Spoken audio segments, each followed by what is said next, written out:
Saatnya ngopi bareng, namun sebelumnya jangan lupa like, subscribe, dan tekan tombol notifikasinya.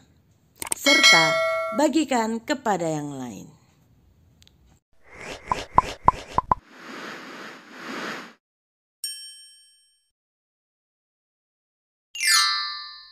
Menuju Via Dolorosa. Salam saudaraku. Arti kata Via Dolorosa adalah jalan kesengsaraan atau jalan penderitaan. Dan ini menjadi nama sebuah jalan di kota Yerusalem kuno. Jalan yang diyakini sebagai jalan yang dilalui Tuhan Yesus sambil memikul salib menuju ke Kalvari. Manusia telah jatuh dalam dosa.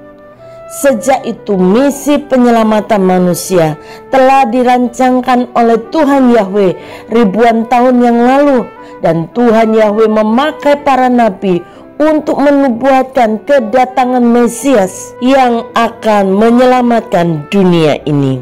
Tuhan Yesus datang ke dalam dunia sebagai seorang manusia, sebagai pelaksana dari apa yang telah dinubuatkan oleh para nabi. Sebelumnya, Tuhan Yesus telah memberitahukan kepada murid-muridnya bahwa di Yerusalem anak manusia harus menanggung banyak penderitaan dan ditolak oleh tua-tua, imam-imam kepala, dan ahli-ahli Taurat, lalu dibunuh dan bangkit pada hari yang ketiga. Jadi Tuhan Yesus tahu benar bahwa semua itu akan terjadi saat dia masuk ke kota Yerusalem. Namun dari Lukas pasal 19 ayat yang ke-28 kita bisa membaca bahwa Tuhan Yesus mendahului mereka dan meneruskan perjalanannya ke Yerusalem.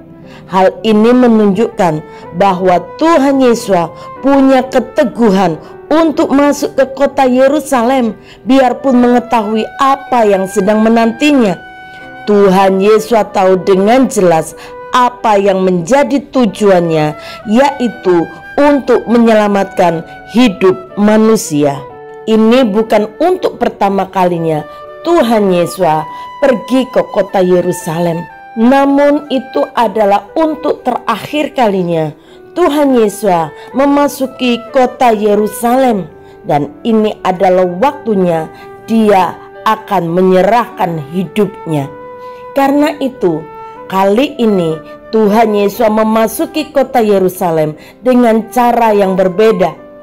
Tuhan Yesus menyuruh murid-muridnya untuk mencari keledai muda untuk ditungganginya. Hal itu terjadi supaya genaplah firman yang disampaikan oleh Nabi. Katakanlah kepada putri Sion, lihat, rajamu datang kepadamu. Ia lemah lembut dan mengendarai seekor keledai beban yang mudah. Jangan takut hai putri Sion, lihatlah rajamu datang duduk di atas seekor anak keledai. Ya, Tuhan Yesus datang memasuki kota Yerusalem dengan menunggangi keledai, melambangkan kedatangannya sebagai raja damai, bukan untuk berperang. Ketika ia dekat Yerusalem, di tempat jalan menurun dari Bukit Zaitun, mulailah semua murid yang mengiringi dia bergembira dan memuji Tuhan dengan suara nyaring oleh karena segala mujizat yang telah mereka lihat.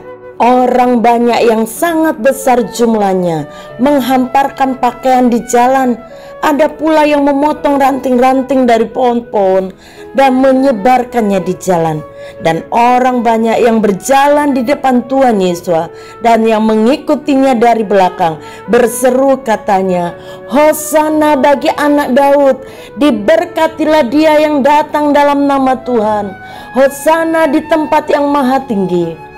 Dan ketika ia masuk ke Yerusalem, gemparlah seluruh kota itu, dan orang berkata, siapakah orang ini? Dan orang banyak itu menyaut, inilah Nabi Yesus dari Nazaret di Galilea. beberapa orang Farisi yang turut dengan orang banyak itu berkata kepada Tuhan Yesus, "Guru, tegurlah murid-muridmu itu." Jawabnya, "Aku berkata kepadamu, jika mereka ini diam, maka batu ini akan berteriak." Ya, hari itu Tuhan Yesus dieluk-elukan oleh orang banyak sebagai Raja Damai. Raja Damai yang mendamaikan manusia dengan Bapa Yahweh.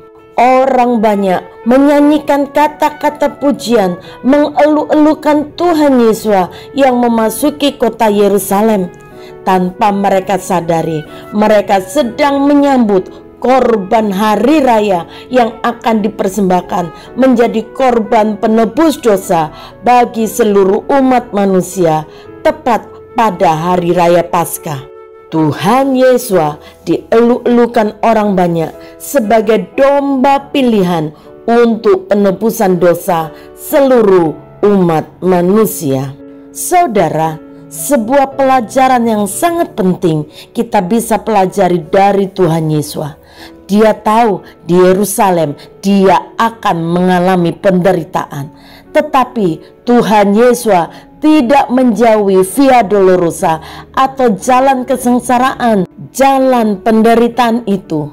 Tuhan Yesus justru pergi ke Yerusalem untuk memberikan hidupnya dan taat kepada kehendak Tuhan agar manusia diselamatkan dari hukuman kekal. Rasul Paulus menasehatkan di dalam Filipi 2 ayat yang ke-5 sampai ayat yang ke-11.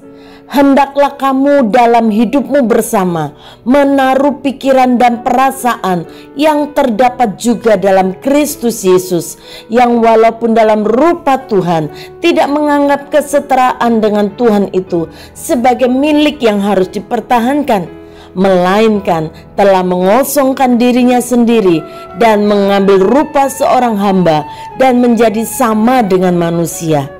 Dan dalam keadaan sebagai manusia, ia telah merendahkan dirinya dan taat sampai mati, bahkan sampai mati di kayu salib. Itulah sebabnya Tuhan sangat meninggikan dia dan mengaruniakan kepadanya nama di atas segala nama, supaya dalam nama Yesus bertekuk lutut segala yang ada di langit dan yang ada di atas bumi dan yang ada di bawah bumi, dan segala lidah mengaku Yesus Kristus adalah Tuhan, bagi kemuliaan Bapa Yahweh. Bapa, kami bersyukur untuk ketaatan-Mu sampai mati di atas kayu salib. Engkau tidak pernah menghindari Via Dolorosa, bahkan Engkau malah menuju kepada Via Dolorosa, jalan kesengsaraan, jalan penderitaan, untuk membebaskan kami dari kematian kekal dan memberikan kepada kami kehidupan kekal. Karena itu kami percaya kepadamu. Engkaulah Mesias, Engkaulah Juru Selamat kami, Engkaulah Tuhan kami yang hidup, Engkaulah Raja atas seluruh kehidupan kami. Karena itu kami mau terus menghargai semua pengorbanan Tuhan. Kami mau hidup bagimu, mempermuliakan Engkau seumur hidup kami. Di dalam nama Tuhan Yesus, haleluya, amin.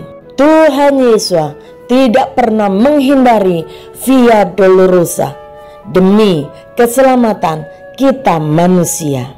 Tuhan Yesus memberkati.